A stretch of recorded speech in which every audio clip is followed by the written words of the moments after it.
Hello friends, welcome back to another video. ഇന്ന് ഞാനാണ് video open ചെയ്തത്. കാരണം ജീനുമോൾ ഇപ്പോൾ എൻ്റെ കൂടെ ഇല്ല. ജീനുമോൾ ഡ്യൂട്ടിക്ക് പോയിരിക്കുക. ഞാൻ ജീനുമോളെ പിക്ക് ചെയ്യാൻ വേണ്ടിയിട്ട് റെയിൽവേ സ്റ്റേഷനിൽ വന്നിരിക്കുക. അപ്പോൾ ഇന്നിവിടെ ഇലക്ഷൻ ഡേ ആണ്. ജീനുമോളുടെ ആദ്യത്തെ വോട്ടാണ്.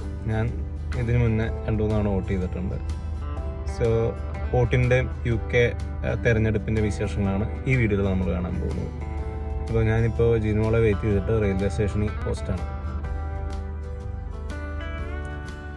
നമ്മൾ റെയിൽവേ സ്റ്റേഷനിൽ ജീനുമോളെ കാത്തിരിക്കുകയാണ്. ജീനുമോൾ ഡ്യൂട്ടി കഴിഞ്ഞ് റെയിൽവേ സ്റ്റേഷനിൽ ട്രെയിൻ ഇറങ്ങി വരുന്നുണ്ട്.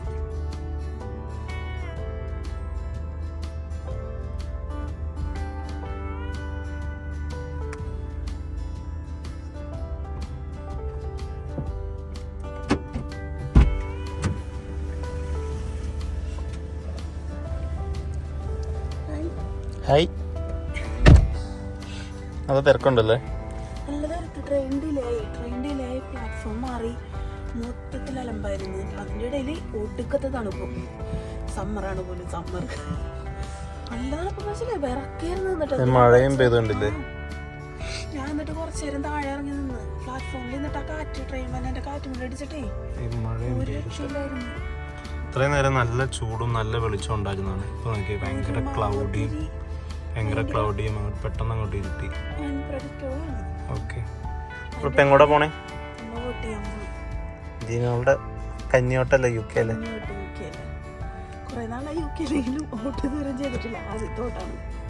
പൗരബോധമില്ലാത്ത പൗരത്തി. വോട്ട് ചെയ്തിട്ട് വരാം. വീട്ടിൽ പോയിട്ട് ചേഞ്ച് ചെയ്യണോ അതോ നേരെ പോയി വോട്ട് ചെയ്യണോ? അടുത്തല്ലേ, വോട്ട് ചെയ്തിട്ട് വീട്ടിലേക്ക് പോകാം. ഓക്കെ, നമുക്ക് പോവാം.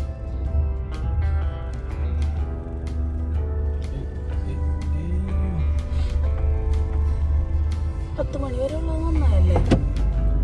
അവരിങ്ങനെ ഡ്യൂട്ടിക്ക് പോകുന്നവരെയൊക്കെ കണക്കാക്കിയായിരിക്കും അങ്ങനെ 10 മണി വരെ വോട്ട് വെച്ചിട്ടുള്ളത്. നമ്മുടെ നാട്ടിൽ ഇത്രയും തിരക്കൊന്നുമില്ലല്ലോ. അതെ, ക്യൂ ഒന്നും നിൽക്കണ്ട, ചെല്ലാ വോട്ട് ചെയ്യാൻ തിരിച്ചു വരാം. അതെ, ഇപ്പൊ ആൾക്കാരുടെ കൺവീനിയൻസ് വരെ നോക്കുന്നുണ്ട്. ഇതേപോലെ നാട്ടിലത്തെ പോലെ വെയിലത്തൊന്നും നിർത്തില്ല. നാട്ടിൽ എത്ര മണി വരെ ശരിക്കും വോട്ട്? 6 മണി വരെ ഉണ്ടാവുമായിരിക്കും. എന്തായാലും 10 മണി വരെ ഇല്ല. 10 മണി വരെ ഇല്ല. ഇതിപ്പോ പെട്ടെന്ന് ഇരുട്ടുകയല്ലേ? അല്ലെങ്കിൽ സാധാരണ ഇത്ര നേരം നല്ല വെളിച്ചമുണ്ടായിരുന്നു. ഇപ്പൊ മഴ പെയ്തിട്ട് കുഴപ്പമൊന്നുമില്ലായിരുന്നു, അടിപൊളിയായിരുന്നു. നല്ല സ്മൂത്തായിട്ട് പോയി. എനിക്ക് ഇവിടെ റെയിൽവേ സ്റ്റേഷനിൽ വന്നിട്ടാണ് എന്തോരം സമയമാണ് അവിടെ വെയിറ്റ് ചെയ്തതെന്ന് അറിയാം. കുറേ ടൈം കാർഡിഫിൽ വന്നിട്ട് ലണ്ടനിലേക്കുള്ള ട്രെയിൻ ലേറ്റ് ആയിരുന്നു. ആ ട്രെയിൻ ഉണ്ടായിരുന്നു. എനിക്ക് തോന്നുന്നു ഈ ക്ലൈമറ്റിന്റെ തോന്നുന്നു കുറെ ക്യാൻസലായി. പിന്നെ വന്നതൊക്കെ നോട്ടിംഗ് സർവീസ് പറഞ്ഞിട്ട് വന്നത് 2-3 എണ്ണം അങ്ങനെയൊക്കെ. പിന്നെ പ്ലാറ്റ്ഫോം മാറി അവർക്ക് എന്നാ കുറച്ച് നേരത്തെ പറയണ്ടേ ട്രെയിൻ വരാനായിട്ട്. പിന്നെ പ്ലാറ്റ്ഫോം മാറി.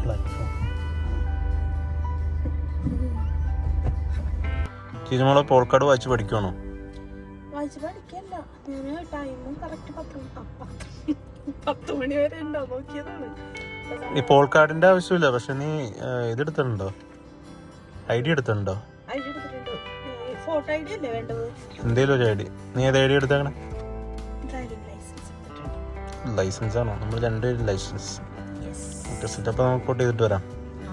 കഞ്ഞിയോട്ട് എന്റെ യെസ്.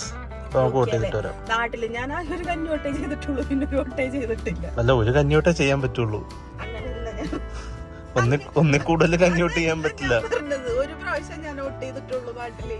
ഇത്രയും നാളായിട്ട്, ഇത്രയും വർഷങ്ങളായിട്ട് നാട്ടില് നല്ലല്ലേ നാട്ടിൽ വോട്ട് ചെയ്യുള്ളൂ. നമ്മളിത് പോളിംഗ് സ്റ്റേഷന്റെ അടുത്തെത്തി. 9:12 സമയം.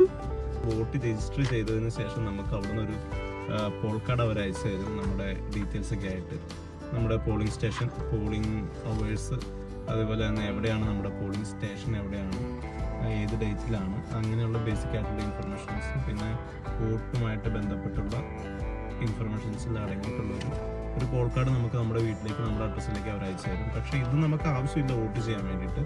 നമുക്കൊരു ഇപ്പോൾ ഈ ഇലക്ഷൻ അവർ പറയുന്നത് എന്താണെന്ന് വെച്ചിട്ടുണ്ടെങ്കിൽ നമ്മുടെ ഒരു ഫോട്ടോ ഉള്ള നമ്മുടെ ഒരു ID, അത് ഏത് ID ആണെങ്കിലും കുഴപ്പമില്ല.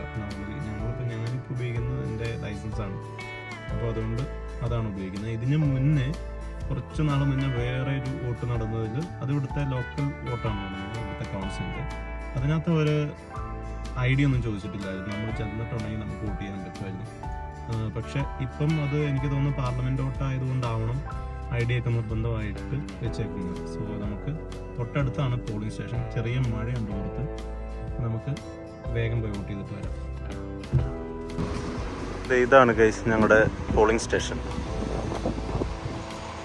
ലൈബ്രറിയാണ്, തൊട്ടിപ്പുറത്ത് പോലീസ് സ്റ്റേഷനുണ്ട്. പഴയ ബിൽഡിംഗ് കേട്ടോ, വിക്ടോറിയൻ ബിൽഡിംഗ് അല്ല, അതിനേക്കാളും കുറച്ചുകൂടെ പുതിയതാണെന്ന് തോന്നുന്നു. പക്ഷെ പഴയ ബിൽഡിംഗ് തന്നെ, നല്ല രസമുണ്ട് കാണാൻ.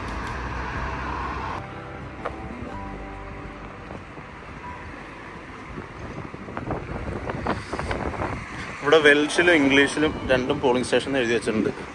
അപ്പം ഇതാണ് നമ്മുടെ പോളിംഗ് സ്റ്റേഷൻ. നീ എന്നാടി ഈ കള്ളന്മാർ പോകുന്ന പോലെ പോണേ?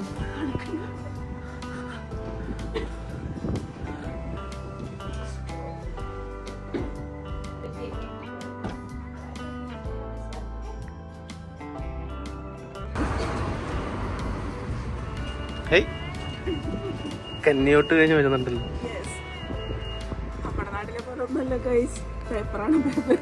മറ്റേ നീല സംഭവം എന്തി? മഷി വരച്ചോ? മഷി വരച്ചില്ലേ? അയ്യേ, എനിക്ക് കഴിഞ്ഞ തൊട്ട് ഞങ്ങൾക്ക് മഷി വരച്ച നല്ലത്. അയ്യേ, അപ്പൊ പിന്നെ നീ എങ്ങനെ സ്റ്റാറ്റസ് ഇടും പട്ടിഷണോ കാണിക്കാൻ? പിന്നെ എനിക്ക് അങ്ങനെ കഴിഞ്ഞ തൊട്ട് ചെയ്തല്ലോ. ഒരു കാര്യം ചെയ്യ്, നീ ഇവിടെ നിൽക്കും, ഞാൻ പോയി ചെയ്തിട്ടില്ല.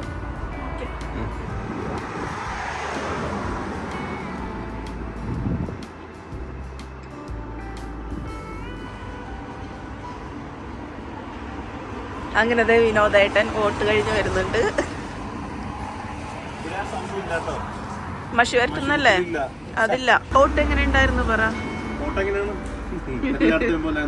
പക്ഷെ ഞാൻ ഇംഗ്ലണ്ടിലാണ് ഇതിനു മുന്നേ ചെയ്തത്. അപ്പൊ ഇംഗ്ലണ്ടിനൊക്കെ ചെറുതായിട്ട് വ്യത്യാസമുണ്ട്.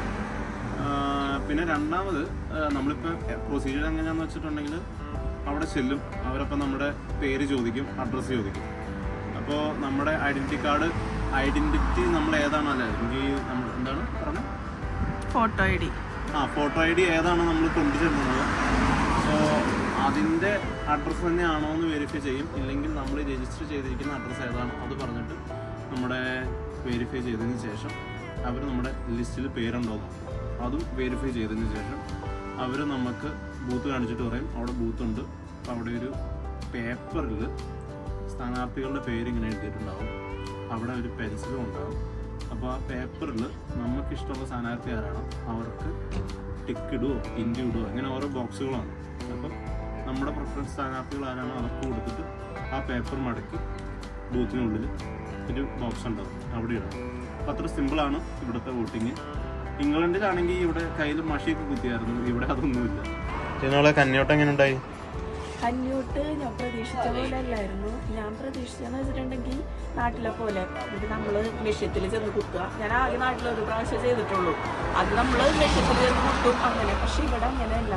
പേപ്പറിൽ നമുക്ക് ഇഷ്ടമുള്ള ആരുടെയാണെന്ന് വെച്ചാൽ ടിക്കോ ഇൻഡോ ഇട്ടിട്ട് അവിടെ ഒരു ബോക്സ് ഉണ്ടാവും, അതിനകത്ത് കൊണ്ടുപോയിടാം. ഇത് ശരിക്കും മാനിപ്പുലേറ്റ് ചെയ്യാതിരിക്കാനായിട്ടുള്ള നല്ലൊരു ഐഡിയ ഉണ്ട്. ശരിക്കും ഇപ്പോഴും ഇത്രയും ഡെവലപ്ഡ് ആയിട്ടുള്ള ഈ കൺട്രിയിൽ ഇപ്പോഴും ഇങ്ങനെ പേപ്പർ വെച്ചിട്ട് ചെയ്യാന്ന് വെച്ചിട്ടുണ്ടെങ്കിൽ അതെനിക്ക് ശരിക്കും ഒരു ആശ്ചര്യം തോന്നിയ കാര്യമാണ്. ശരിക്കും നമ്മുടെ നാട്ടിൽ ഒക്കെ ശരിക്കും ഇത് കൊണ്ടുവരേണ്ടതാണ്. ശരിക്കും നമുക്ക് മെഷീനത്തിൻ്റെ ആവശ്യമൊന്നുമില്ല. ഇതാകുമ്പോൾ ശരിക്കും എനിക്ക് തോന്നുന്നത് മാനിപ്പുലേഷൻ തടയാനായിട്ട് നന്നായിട്ട് ഹെൽപ്പ് ചെയ്യുന്നതാണ് തോന്നുന്നത്. പക്ഷെ നമുക്ക് വോട്ട് ചെയ്ത് കഴിഞ്ഞ് കഴിയുമ്പോൾ പ്രത്യേകിച്ച് കന്യോട്ടാവുമ്പോൾ സ്റ്റേറ്റസ് ഒക്കെ ഇടാൻ വേണ്ടിയിട്ട് നമ്മൾ ഇവിടെ ഒരു മഷീൻ കുത്തുന്ന പരിപാടിയില്ല നാട്ടിൽ. പക്ഷെ ഇവിടെ അതില്ല കേട്ടോ, ഇവിടെ ഒന്നുമില്ല. ഇവിടെ ചെല്ല ഒരു സെക്കൻഡ് തൊട്ട് കാര്യം കഴിഞ്ഞ് നമുക്ക് ഇറങ്ങിപ്പോരാം. അങ്ങനെയാണ് പരിപാടി. എന്തായാലും അടിപൊളിയായിരുന്നു കന്യോട്ട്. പിന്നെ ഫുഡ് അടിക്കാൻ മതി. അതെ, നമുക്ക് പോവാം. പിന്നെ കേട്ടാ, അപ്പൊ കുറച്ച് മുമ്പല്ലേ ഒരു ഇലക്ഷൻ നടന്നത്? അപ്പൊ ഇതെന്ത് ഇലക്ഷനാ? വോട്ടൊക്കെ ചെയ്തു പോയി, പക്ഷെ ഇലക്ഷൻ എന്താണെന്ന് അറിയാൻ പാടില്ല. പാർലമെന്റ് ഇലക്ഷൻ ഇതുണ്ടോ ഇൻസ്റ്റഗ്രാമില്? നമുക്ക് ഇലക്ഷൻ്റെ പ്രമാണിച്ചിട്ട് ഇതുണ്ടോ, ഇത് വരും. എന്നിട്ട് നോട്ടിഫിക്കേഷൻ വരും. ഇതെന്റെ ഫോണിലല്ലേ? നിന്റെ അക്കൗണ്ടാണിത്. ഇതിപ്പോൾ നടക്കുന്നത് പാർലമെന്റ് ഇലക്ഷനാണ്. ഇതിന് നേരത്തെ കഴിഞ്ഞത് നമ്മുടെ ഇവിടുത്തെ കൗൺസിലിൻ്റെ ഇലക്ഷനാണ്. അപ്പോൾ ആ ഒരു വ്യത്യാസമാണിത്. പിന്നെ വേറൊരു സംഭവം വെച്ചിട്ടുണ്ടെങ്കിൽ നമുക്കിതിപ്പം നടക്കേണ്ട ഇലക്ഷൻ അല്ല. ഇത് ശരിക്കും ഓട്ടത്തിൽ ഇവിടുത്തെ ഓട്ടം സീസണാണ്. അതായത് ഒക്ടോബർ ടു നവംബർ ഡ്യൂറേഷനിൽ നടക്കേണ്ട ഇലക്ഷനാണ് ഇത് ശരിക്കും. പിന്നെ ഋഷിസുനാക്കിന് ഫേവർ ആവാൻ വേണ്ടിയിട്ട് പുള്ളി നേരത്തെ വോട്ട് ഡിക്ലെയർ ചെയ്തതാണ്. ശരിക്കും ഇവിടുത്തെ living crisis, cost of living crisis കൊണ്ടിട്ട് അങ്ങനെ കുറച്ച് പൊളിറ്റിക്കൽ സംഭവങ്ങളുള്ളതുകൊണ്ട് ഋഷിസുനാക്ക് തന്നെ നേരത്തെ ഇലക്ഷൻ ഡിക്ലെയർ ചെയ്തതാണ്. പാർലമെൻറ്റ് പിരിച്ചിട്ടു നമ്മുടെ കിങ്ങിൻ്റെ അനുമതിയോട് കിങ് ചാൾസ് പുള്ളിയുടെ അനുമതിയോട് കൂടിയിട്ട് പാർലമെൻറ്റ് മെയ് 30 അവസാനത്തെ പാർലമെൻറ്റ് യോഗം മീൻസ് കഴിഞ്ഞത്. അതിനുശേഷം പിന്നെ പാർലമെൻറ്റ് യോഗം അവർ കൂടിയിട്ടില്ല, കാരണം ഇലക്ഷൻ ഡിക്ലെയർ ചെയ്യാനുള്ളതാണ്. ഇനി ഇലക്ഷൻ ഡിക്ലെയർ ചെയ്ത് ഇലക്ഷൻ കഴിഞ്ഞ് ഇനി ജയിച്ച് കഴിഞ്ഞ് അതിന് ശേഷമാണ് ഇനി പാർലമെൻറ്റ് പുതിയ യോഗം കൂടുന്നത്. പക്ഷേ നിലവിൽ ഇലക്ഷൻ കഴിയുന്നത് വരെയുള്ള എം പിമാരും പ്രൈം മിനിസ്റ്റേഴ്സും മന്ത്രിമാരൊക്കെ അവരവരുടെ വകുപ്പുകളിൽ തുടരും. ഇനി ഇലക്ഷൻ ജയിച്ചതിന് ശേഷം വ്യത്യാസം ഉണ്ടാവുകയാണെങ്കിൽ അങ്ങനെ ഉണ്ടാവുള്ളൂ. പക്ഷേ നിലവിൽ മന്ത്രിമാർക്ക് റിസൾട്ട് വരുന്നവരെ അങ്ങനെ തന്നെ തുടർന്ന് എല്ലാം ചെയ്യും. അപ്പോൾ ഋഷി സുനാക്കാണ് ശരിക്കും ഈ ഓട്ടത്തിൽ നടക്കാനിരുന്ന വോട്ട് ഇപ്പോഴത്തേക്ക് മാറ്റിയത്. ശരിക്കും അത് ഒക്ടോബർ നവംബർ പീരീഡിൽ നടക്കേണ്ട ഇലക്ഷനാണ് ശരിക്കും. അതാണിപ്പം ഇത്ര 2 വോട്ടുകൾ അടുപ്പിച്ചു വന്നത്. നേരത്തെ കഴിഞ്ഞ കൗൺസിലിൻ്റെ വോട്ട്, ഇപ്പോൾ നടന്നത് പാർലമെൻറ്റ് വോട്ട്. അപ്പോൾ അപ്പം അങ്ങനെയാണ് കാര്യങ്ങൾ. ഇതാണ് കാര്യം. നമ്മളിപ്പോൾ എവിടെയാണ്? റെസ്റ്റോറൻറ്റ്. അതാണ് ഈ പാത്രം ഇട്ട് എറിയുന്നതിൻ്റെ, പാത്രം കുലുക്കണതിൻ്റെ ഒക്കെ സൗണ്ട്. അവർ കിച്ചണിൽ തല്ലി പൊട്ടിക്കാണ് തോന്നുന്നു. ഓപ്പൺ കിച്ചണാണ്.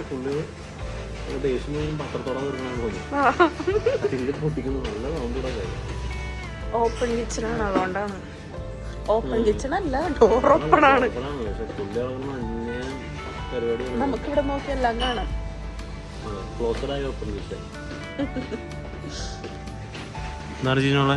ഫസ്റ്റ് ഔട്ട് ചെയ്തിട്ട് ക്ഷീണിച്ചു പോയോ? ശരിക്കും ക്ഷീണിച്ചു. അതുകൊണ്ട് ഇപ്പം ബിരിയാണി നിന്ന് ക്ഷീണം മാറ്റാൻ പോവാ. അതുകൊണ്ട് ഇവിടെ എന്തെങ്കിലും റെസ്റ്റോറൻറ്റ് താമര. ഓക്കെ, അതിൻ്റെ സ്പെഷ്യൽ ബിരിയാണി പിന്നെ എല്ലാവരും ചിക്കൻ ബിരിയാണി ഓർഡർ ചെയ്തിട്ടുണ്ട്. അപ്പോൾ ഫുഡൊക്കെ കഴിച്ച് ഞങ്ങൾ വീട്ടിൽ പോയി കിടന്നു. അതാണ് ഇന്നത്തെ പ്ലാൻ. ഡ്യൂട്ടി കഴിഞ്ഞ് ക്ഷീണിച്ച് വന്നിരിക്കുന്നതാണ്. അപ്പോൾ ഫുഡ് കഴിക്കും.